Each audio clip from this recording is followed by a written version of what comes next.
That's my Canadian passive-aggressive way of saying yes. Like, no, yeah, no, whatever, you first, right? Anyways, so thank you for the introduction, everybody, and for having me out here. I consider it a real honor to be here and to have the opportunity to speak to you guys and for you to listen to me. I've heard it said that to be a good conversationalist, you shouldn't spend more than 2 minutes talking, right? Because then otherwise you just make it all about yourself, and people get zoned out by that because they want their turn to talk. And so the fact that you would be willing to sit here for 30 minutes or however long this takes and listen to me is again something I'm really touched by and really honored by. When I was first invited to come and speak to you guys, I started to think about it and discern whether this is something I could make it out to, and is there any topics I have in mind for the target demographics and stuff. And when I said yes, I started to write my talk, and I was getting a little bit excited about it, and I thought this is going to be some really good content for you guys. And just as that was unfolding, I don't know how to say this in church, but the feces hit the rotating blades in the church a little bit. So I was like, oh, do I need to rewrite my talk now? Is this something that I need to address? And I'm not really a spokesperson for the church or anything. So I was kind of bummed out by that, but then I had a chance to talk to Patrick Coffin a little bit before, and he said that he was going to talk about discipleship and really inspire you guys to assume that identity a little more and to take ownership of what it means to be Catholic and members of the church, and to give us an understanding of what the church is. Wasn't that great, by the way? Let's give Patrick a hand for that. So I thought he did a great job, and so I'm comfortable assuming that you guys are in good hands there, and I don't really need to go into that a lot, but it's still an elephant in the room, and so I didn't want to just pretend like it's not there. So I did want to say one quick thing about it, which is that I don't know what good it is to call yourself Catholic when it's easy. It's like, what good is it to love somebody when they love you back, right? What good is it to love each other as a community when there's reward and incentive in it? And if I'm really honest with myself, there's been a lot of reward and incentive for me when I'm a convert to the church, and I've gained a lot through that process. And that's not to say that there hasn't been challenges and adversity, but if I think about the amazing community that I've gained and an incredible framework for living my life, which I'm going to get into a little bit in this talk, and sacramental grace that revives me at least on a weekly basis, I've traded up in so many respects. But now there's this kind of disgrace that we all are getting painted with by association, and that's not fun, obviously, and especially for a younger demographic, we just want to fit in a lot of the time. We want to be cool. We want to get along with our peers, and a lot of people don't understand or don't identify with religious persuasions, and so I want to commend you guys. Like, it takes a lot of courage to be here today and to stand firm in your faith and to raise your hand in the roll call of what it means to be Catholic. So I just want to encourage you in that. And I don't have a way to transition to what happens next here. So why don't you guys just, turn to the person next to you and give them a pat on the back for being courageous. That's great.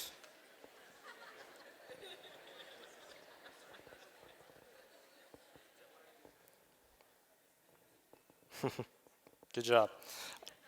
So I don't know how common this is, but it's a concept that's out there. But do any of you guys have recurring dreams?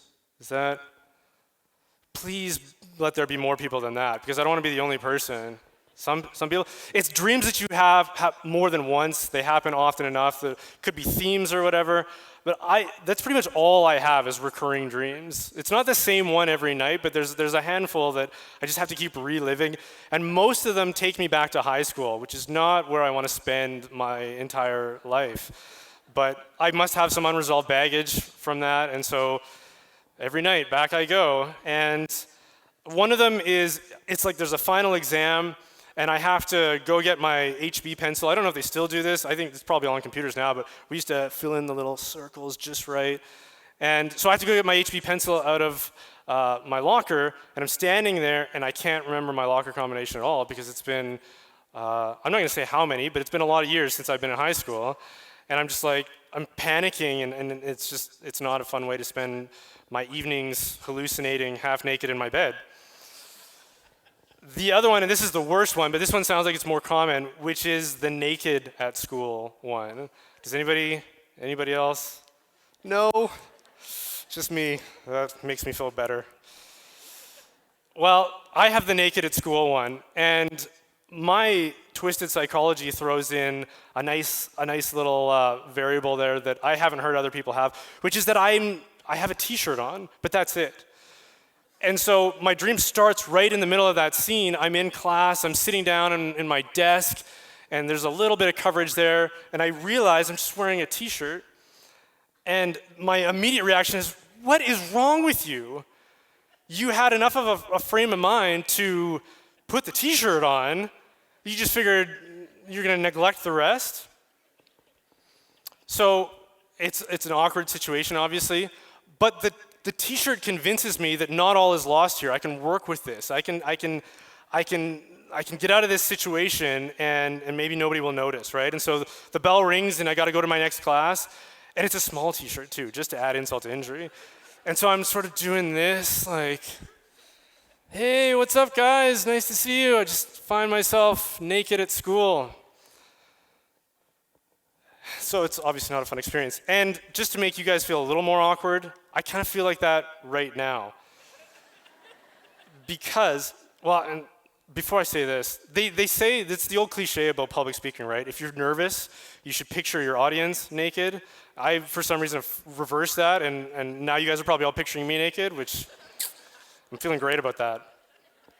So anyways, I feel like that tonight because I've got 30 or probably 40 minutes, because I'm already being really long-winded with this, to try and instill faith, hope, love, meaning, something that you can take with you as you leave this conference and confront the outside world and start to make decisions that are going to have an impact on your life and the lives of those around you. I've got 30 to 40 minutes to do that. And when you consider all the messaging and all the words, all the advertisements, the billboards, social media feeds, text messages, TV, all of that stuff, we live in a sea of words and noise. So 30 minutes of words seems like an impotent thing to try and leverage hope and faith and love for you guys. So I'm comforted by the fact that I can invite you guys to participate in what's going on in this conference, not to just stand or sit rather in the I was going to say pews, but these aren't exactly pews. Sit in your chairs, your church-oriented chairs, and interact with this content intellectually, spiritually, prayerfully, and interact with the people who are here. If you came with people, great. If you didn't, I mean, we're the church. We're the body of Christ. Make some new relationships while you're here. Shake some hands and interact with these ideas and let them synthesize into your own life. And hopefully God's Holy Spirit will mix into that, and I can depend on that providence so that more can take place here than what my humble 30 minutes of words can possibly do. So can I invite you guys to do that? Why don't you just clap for that if you're on board? I don't know, guys. It's not a lot of enthusiasm. Anyway, I'm not going to be that guy who's, come on, louder. No. Okay, so for today's talk, I've got a couple analogies and some principles that I want to glean out of that, and some advice that I want to leave you with. And this is really relevant for me, and when I was thinking about the content of this talk, when it comes to the younger demographic, the younger age bracket for who this conference is aimed at. Because when I was your age, I wasn't Catholic yet, or I was in the process of becoming Catholic, but I was doing a lot of church shopping, and I went to an evangelical church in Edmonton, where I'm from. Yeah, Edmonton? No? That's good. I had some digs. Well, actually, I do have a dig on Calgary here, but I had a really mean one before, and I took it out. So it's about the Flames. But the Oilers aren't doing much better. So I mean, we're all in this together. What was I talking about? Yeah. So I was going to a bunch of different churches, and this one young adult ministry. The pastor of this church was just a phenomenal speaker, and I really got a lot out of his talks and his wisdom. And so I want to give kind of a shout out to him because I'm kind of regurgitating a lot of that for you guys because it had the biggest impact on me. And he's not in public ministry anymore, so it probably doesn't mean much to you, but it was important for me to give him a little shout out. His name's Chris, if that means anything. He actually lives in Calgary now, so anyway. So let's start with the analogy. You've probably heard of SpaceX, which is Elon Musk's space exploration technology company where they're sending Teslas up to Mars or wherever I think they sent it. But they're currently responsible for the most powerful, currently operational rocket in the world, which is called the Falcon Heavy. Now, the Falcon Heavy features a really impressive payload, which sits on top of this massive towering structure, which is composed of, I better read this and make sure I get it right. First and second stage engine systems. The first stage is built out of 3 engine cores, which feature 27 engines. And that's like the business end down below where all the fancy stuff happens. That's my technical term.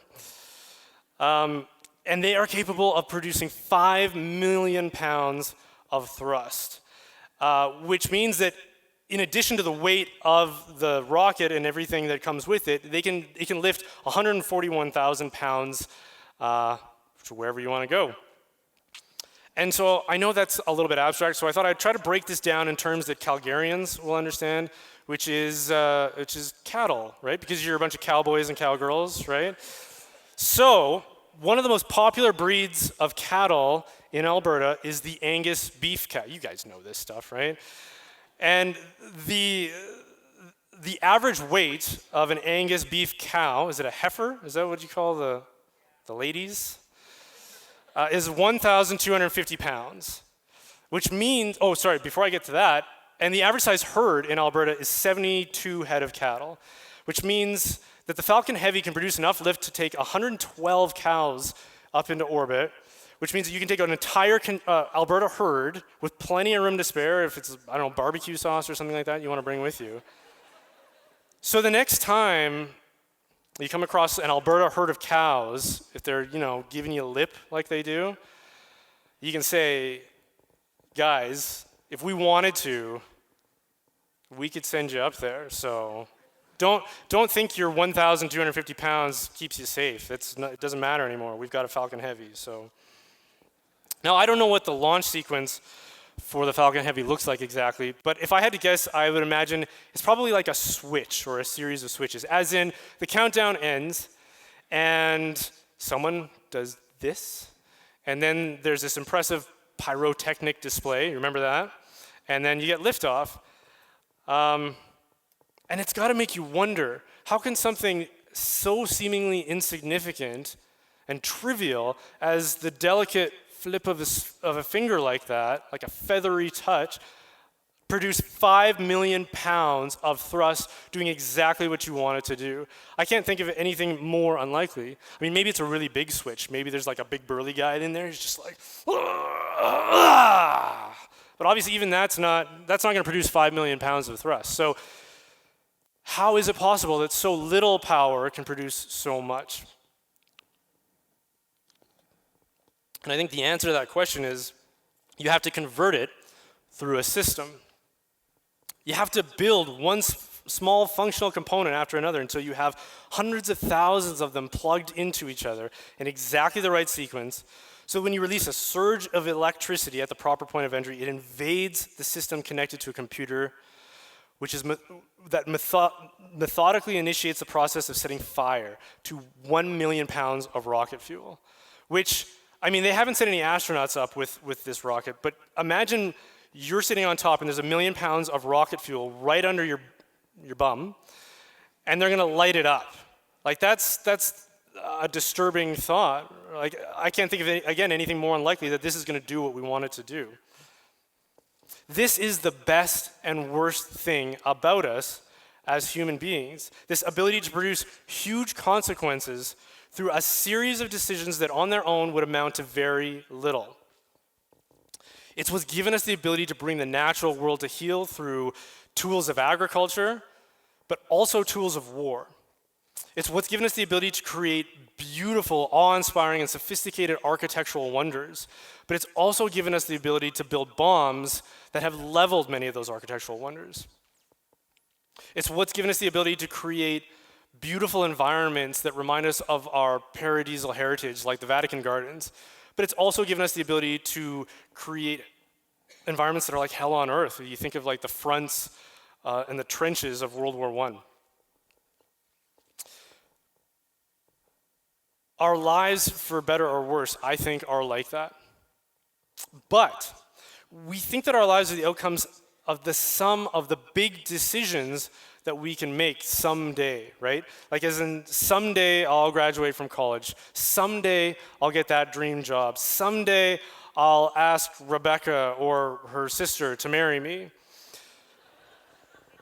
Someday I'll start my own company.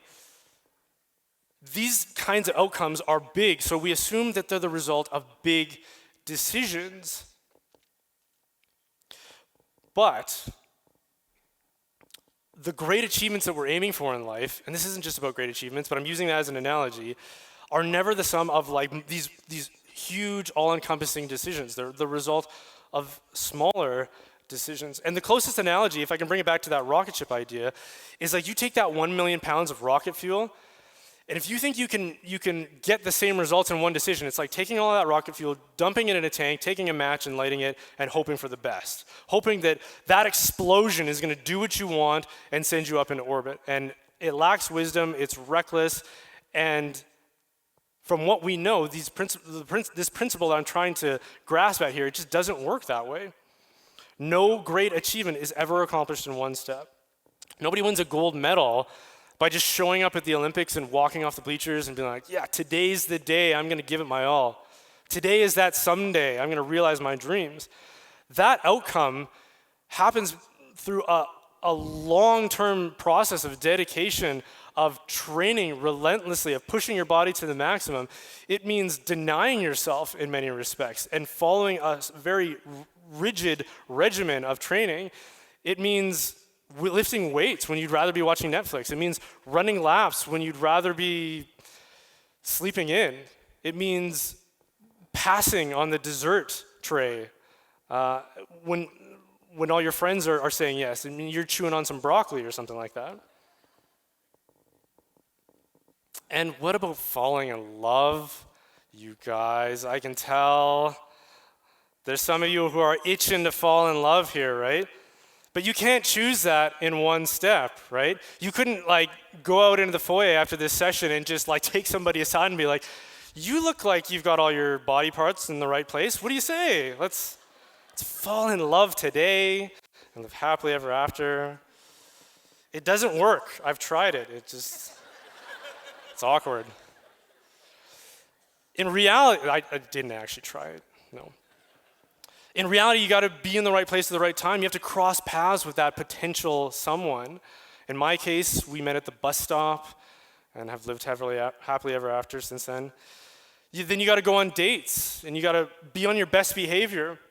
You got to remember birthdays and anniversaries and Valentine's Day and restaurant reservations and all that kind of stuff. And you got to remember not to be rude, and even if you're tired and cranky or whatever else. And then you got to meet the parents and be even more on your best behavior.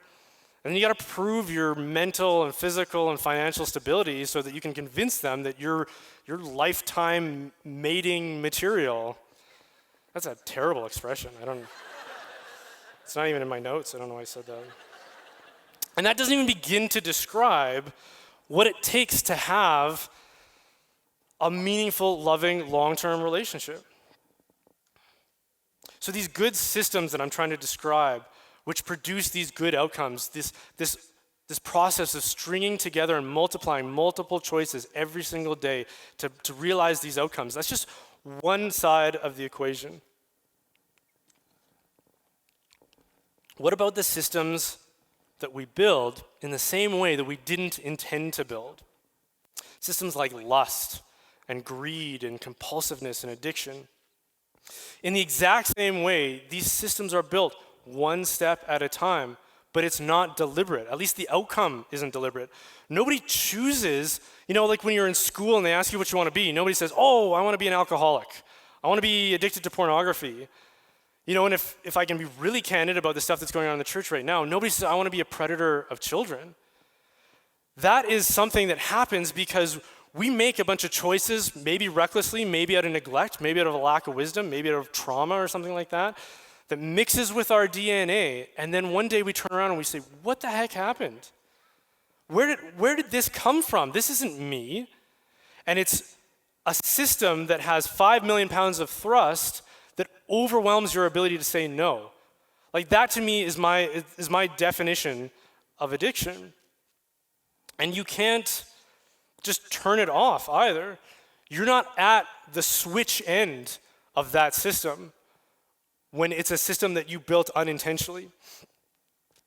If I could continue to beat that analogy to death, I would say it's more like being strapped into that payload, and then that thing launches and takes you wherever it wants to go, and you don't have any say in it.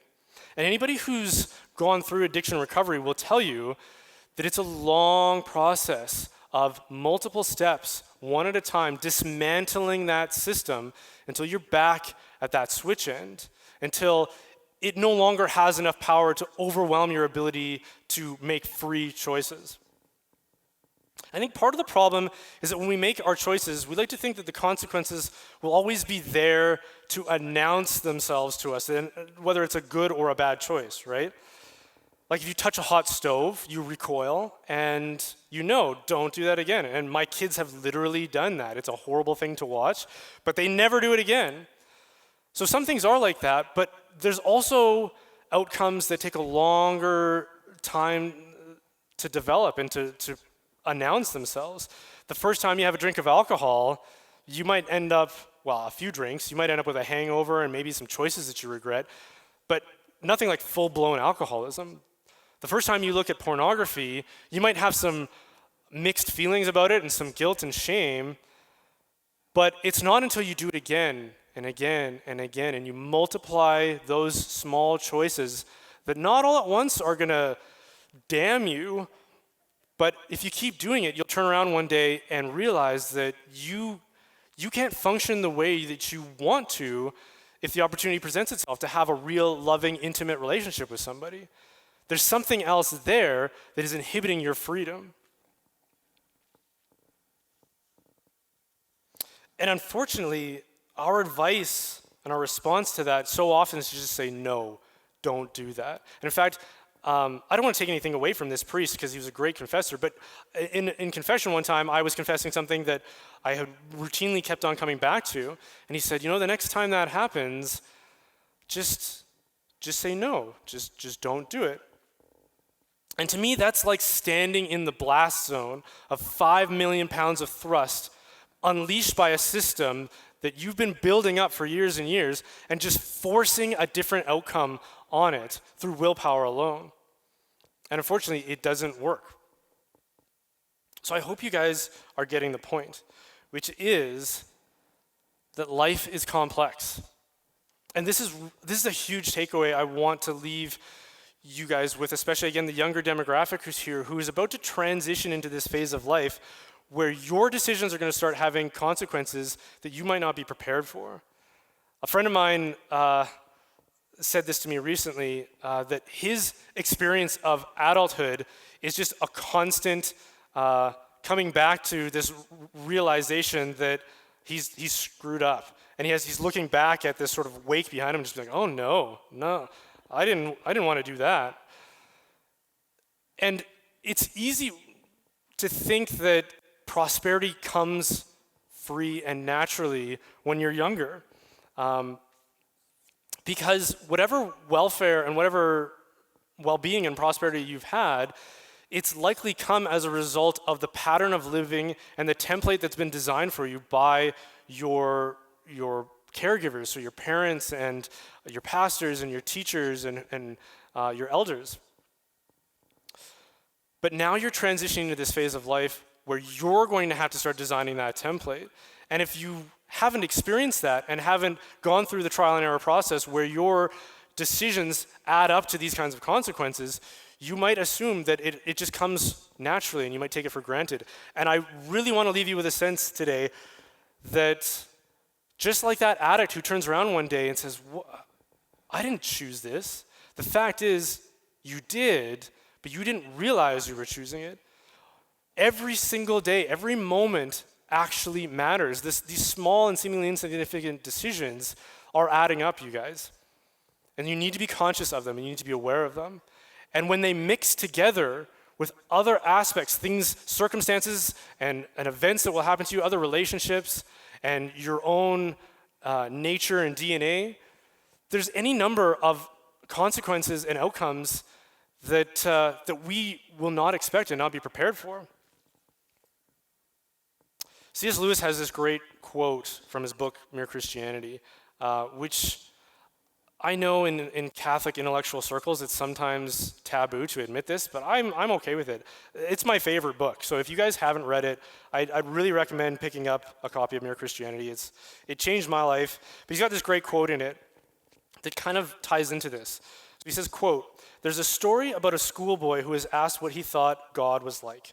He replied that as far as he could make out, God was the sort of person who was always snooping around to see if anyone is enjoying himself and then trying to stop it.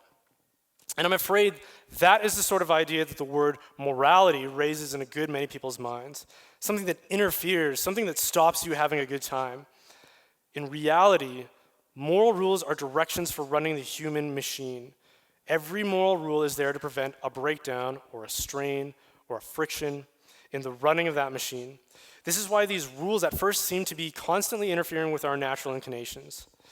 When you are being taught how to use any machine, the instructor keeps on saying, no, don't do it like that. Because of course, there are all sorts of things that look all right and seem to you the natural way of treating the machine, but do not really work." End quote.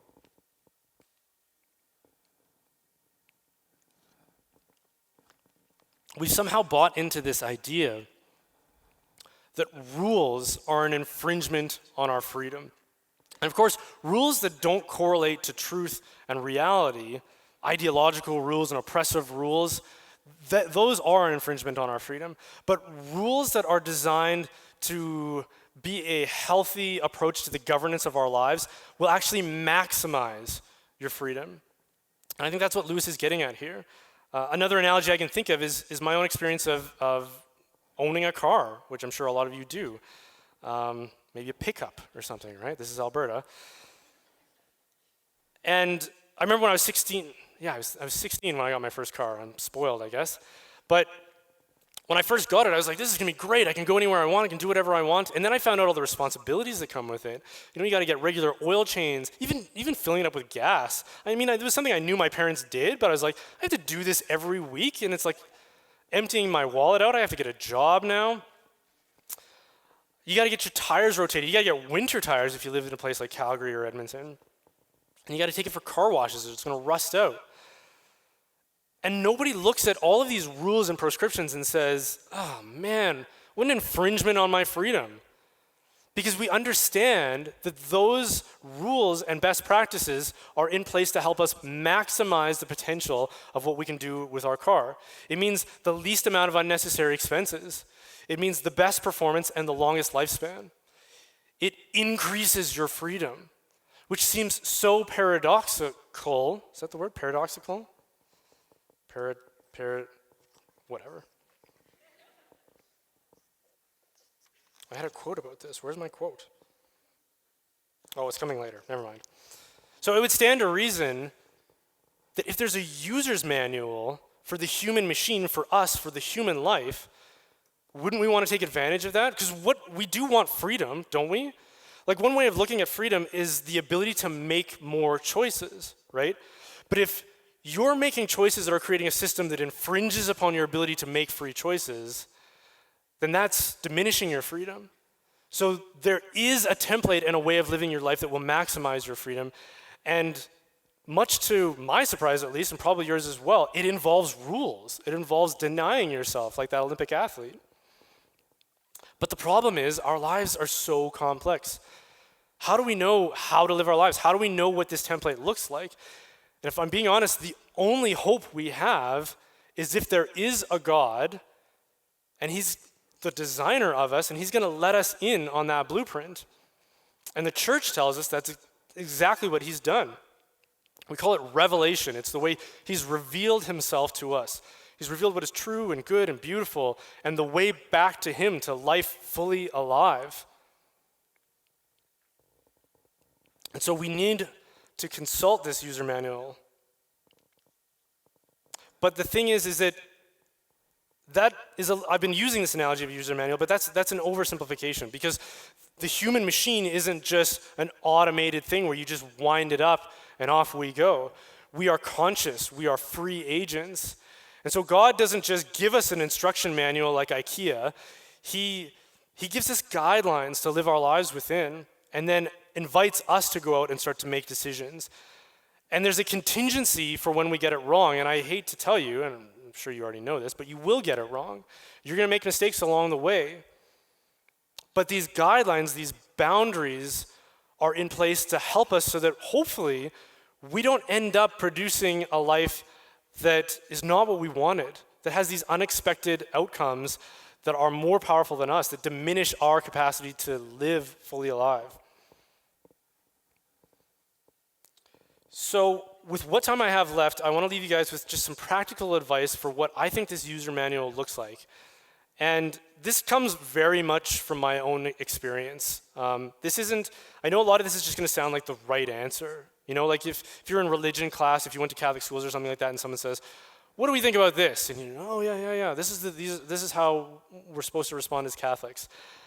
Those are the right answers, and I don't want to diminish that, but I do want to say that I'm not just regurgitating and reciting them for you. This is very experiential for me. I'm in the upper echelon of the millennial generation, so I think I have a little more experience than a lot of you guys here, and I've learned so much as I've tried to interact with the world around me within this framework of living. So here's my advice. If I could summarize what this manual looks like, the first thing it would tell me is to pray.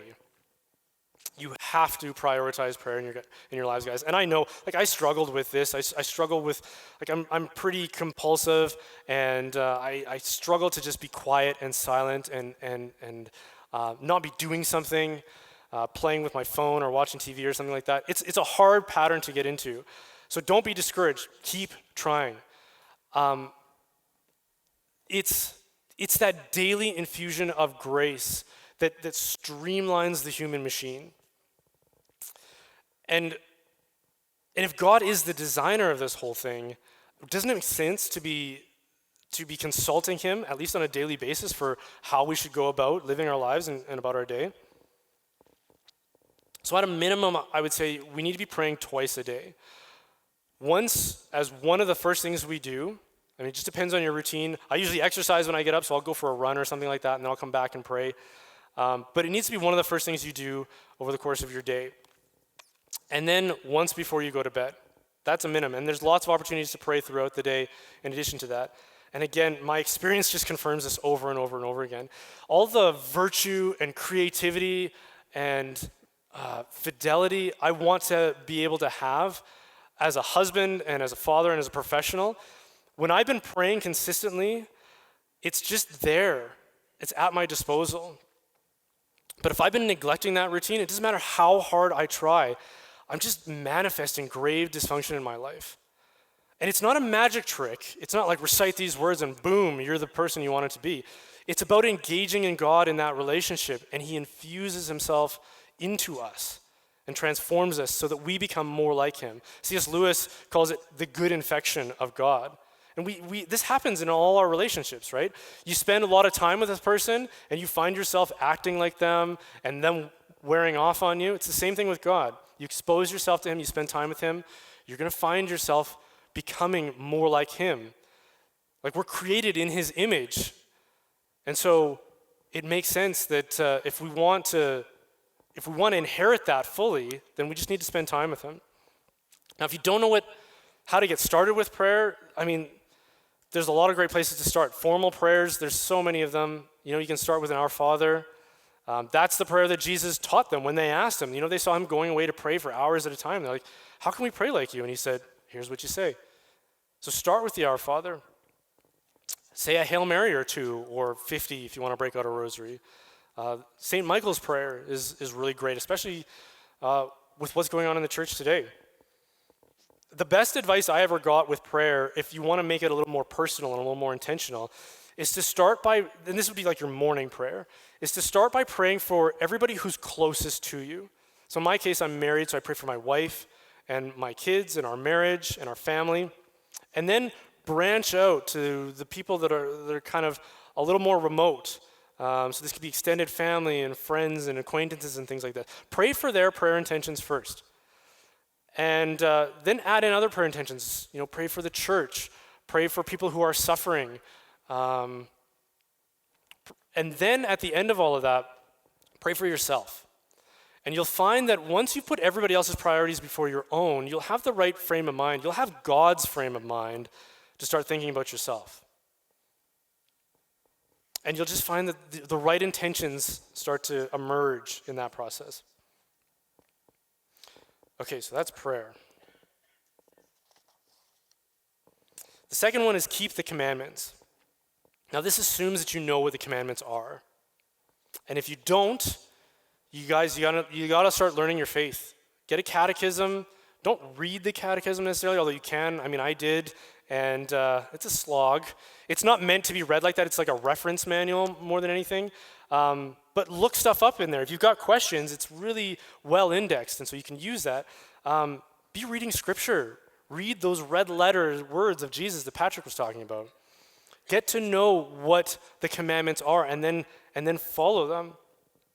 And it's never been this easy to know and learn our faith. With new media and stuff out there. Patrick's got his show. You can follow that on YouTube. There's great podcasts that are out there. There's incredible books that go back 2,000 years. Take your pick. And if you really want to be scraping the bottom of the barrel, you could probably follow me on YouTube as well. I'm doing commentaries. Jesus said that if you hold to his teachings, you will know the truth, and the truth will set you free. And I've always heard that and thought, hold to your teachings? How does that convert into freedom? Because we think, again, of rules as being an infringement on our freedom. Especially people that are outside the church. That's got to be one of the reasons that a lot of people cite for why they don't like religion. I don't like all the rules. I want to be free. Jesus is saying that the commandments will make you free. And I hope that's what I've illustrated today with that analogy. The next thing I want to say is live in community.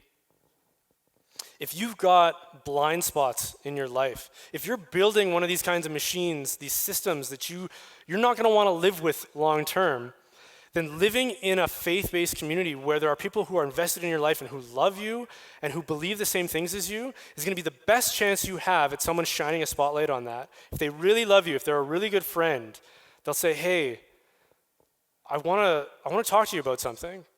And don't be the kind of person who just gets mad about that. We need to have humility and be willing to listen to the critical feedback as well as the praise and the flattery that we want.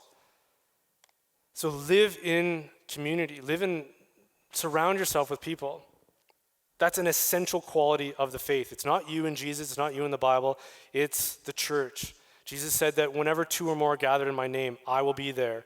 It's like when we gather together, there's a more profound presence of God in that. The last piece of advice, and this isn't comprehensive. These are the things that just stood out to me. I didn't say anything about the sacraments, but that's just occurring to me now. That fits into prayer. You guys live a sacramental life. I talked about what happens when I'm not being prayerful and I'm not consistent about my prayer life. If I miss Mass because I'm sick or something like that, or one of my kids is sick, I'm telling you, that next week is a nightmare for me. Whenever I try to maximize my performance as a professional, and that's where I really see a tangible example of what I'm talking about. It's like I'm on Facebook all day when I just don't have that grace to help me pay attention and focus and do what I'm supposed to be doing. I just can't function properly without that grace. So be going to Mass once a week, at least, and confession once a month, and get married. That's a good thing. Get ordained. There's lots of sacraments. I'm not going to go into all of that. Okay, the last thing I want to share or invite you guys to consider, and this is probably the most controversial one because people hate being told how to live their lives. This is an experience-based thing for me too, but kill your phones. Gen Xers, which is, I think, the generation that comes right before millennials. And I'm technically a millennial by 28 days. So I have a bit of a toe in the Gen Xers. I grew up in the 90s. I remember when Smells Like Teen Spirit hit the radio. That's the Gen Xers, right? They used to have this expression, which was kill your TV. Because they understood that the lifestyle that came before the establishment of watching TV all the time was one where we had hobbies and conversations and spent time with our friends. And now in our downtime, we just turn into zombies. But at least for Gen Xers, you had to carve out time to spend in front of a screen and to just zone out. Like it was heavy, super heavy. I just moved one out of my house that came with our house. It was one of these big screen rear projection ones. But they're heavy, so you couldn't move them around, and so you had to be deliberate about your screen time. And they also understood that there's a transaction involved in using them. The transaction is, it will amuse you for a little while it takes time to deliberately manipulate you psychologically so that you become a consumeristic tool. And I realize that's harsh, but I'm somebody who works in the marketing industry. I don't work in advertising because I hate advertising, and I'm sorry if you're in that industry, but I've worked with advertisers, and I've sat in on strategy meetings, and I've listened to the way they talk about you, the consumer, and it's pretty degrading. And you're buying into that transaction. You're signing off on that deal every time you log on, every time you go through your news feed, every time you watch TV. That's the deal. And they spend billions of dollars to manipulate you. It's not healthy. And again, with Gen Xers, you had to carve out time to do it. We have these things in the bathroom, in our beds. We take them with us everywhere. It's creating a system of compulsion and addiction that, frankly, I don't think we want to have long term. They say that millennials, the big problem with millennials, and a friend was telling me about this recently. He's a psychologist and a counselor, I think at the University of Calgary here. It's at one of the colleges. And I asked him, so what's the big thing that you're dealing with these days? And he said it's anxiety. It used to be a whole range of things, but now it's just everyone is anxious all the time. And anxiety is a pretty good indication that we have a problem with addiction. You talk to somebody who's addicted to nicotine, and you ask them, why do you smoke? And they'll say, it calms me down, right? But the thing they're neglecting is the reason they're not calm in the first place is because of the withdrawal symptoms from smoking. Smoking creates a need that it resolves. And I think that these phones, these screens, and our constant reluctance to face the challenges of our lives and distract ourselves from them is creating this anxiety. So put healthy limits on it. Find a way to do it. And if you're not convinced, that's the thing I would recommend. Go a weekend without it. See how well you do. If that stresses you out, chances are you've got a problem. And you're not unique in that. I don't want to single anybody out. I mean, I deliberately go through fasts from my phone, and I've got a problem because it creates anxiety for me. It stresses me out. So in our house, we'll do things like that, but we'll also dock them. So you get home, you put it in a corner of the house, and you're not allowed to go pick it up or look at it unless you're willing to stand there like a goofball in the kitchen and check it. You don't get to take it to the bedroom, you don't get to take it to the bathroom, you don't get to do anything like that with it. Put reasonable limits on the choices that you're able to make, and you will maximize your freedom. You'll find a whole life waiting for you that has nothing to do with distractions.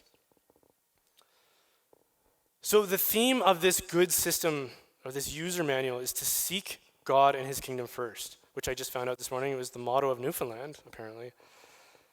And if I could underscore one thing from this talk, it's to live a life infused with grace. Grace is God's goodness that he's willing to give us to be good. If the advice I've tried to outline is like a user manual to propel you to new heights, then grace is the rocket fuel that will get you there. Thanks for listening, guys.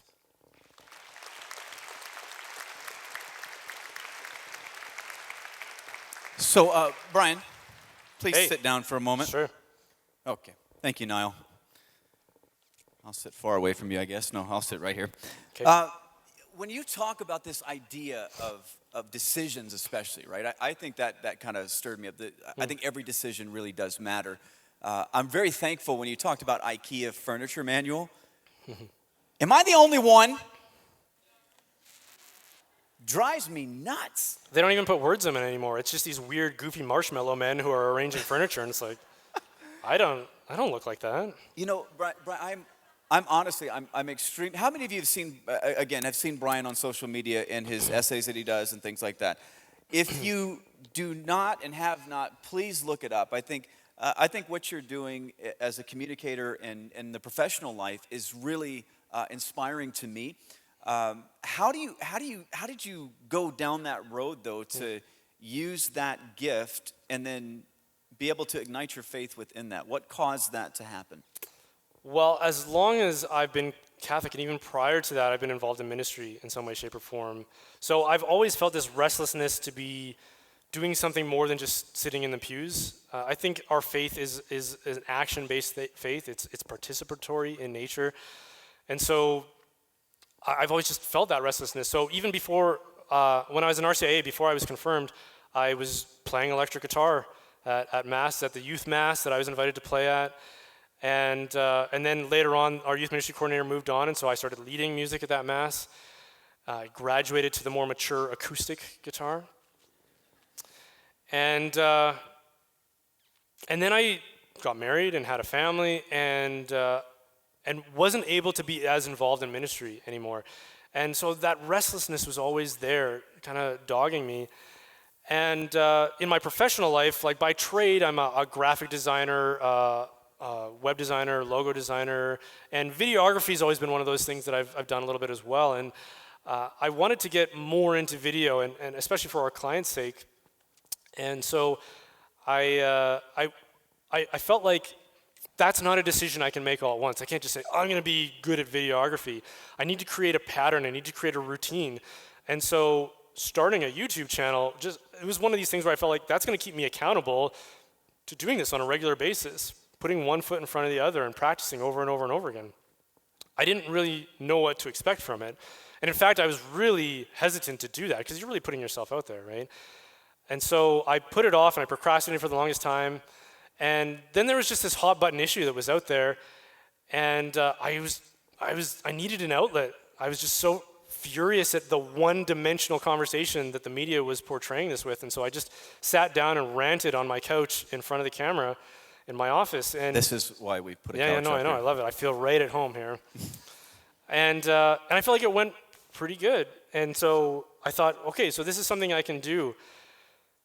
And it will be this cathartic outlet for me. And because I was writing a lot too. I was writing essays just because ideas would come to me, and I didn't want to let them just slip in and out in one ear and out the other. And so I started writing them down, and this felt like an opportunity to do something meaningful with them.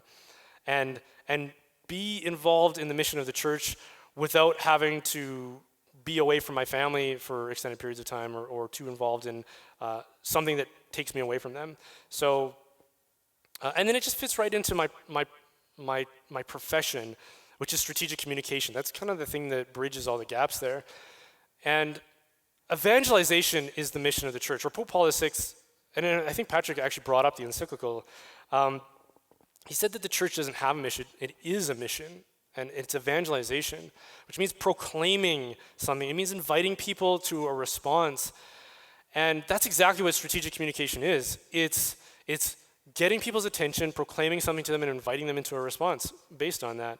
That's what I do for a living, and I just felt like that's a perfect fit for what the church needs right now and what we need to be doing. So I like the concept of a restlessness, right? That kind of, you're supposed to do something. Has anybody been there before? We've kind of had that restlessness, and Is anybody there right now? Just so we can, if you're there right now in that restlessness and God is stirring and you don't necessarily know what that is, but it's something, can you raise your hand up high so that everybody can look around and realize they're not alone? Go ahead and look at these people. Pray for them.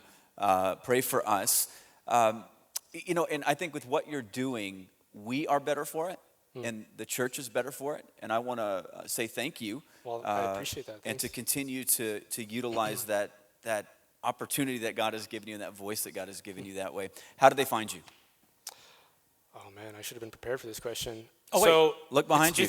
Wait, there it is. Got it? We got it. Yeah, so YouTube, it's youtube.com/Brian Holdsworth. Facebook, I think it's Brian Holdsworth Media. Yeah, there you go. I think I'm on Twitter, too. My Twitter handle, Brian Holdsworth, was already taken, and so I went with Brian Keepsworth. Get it?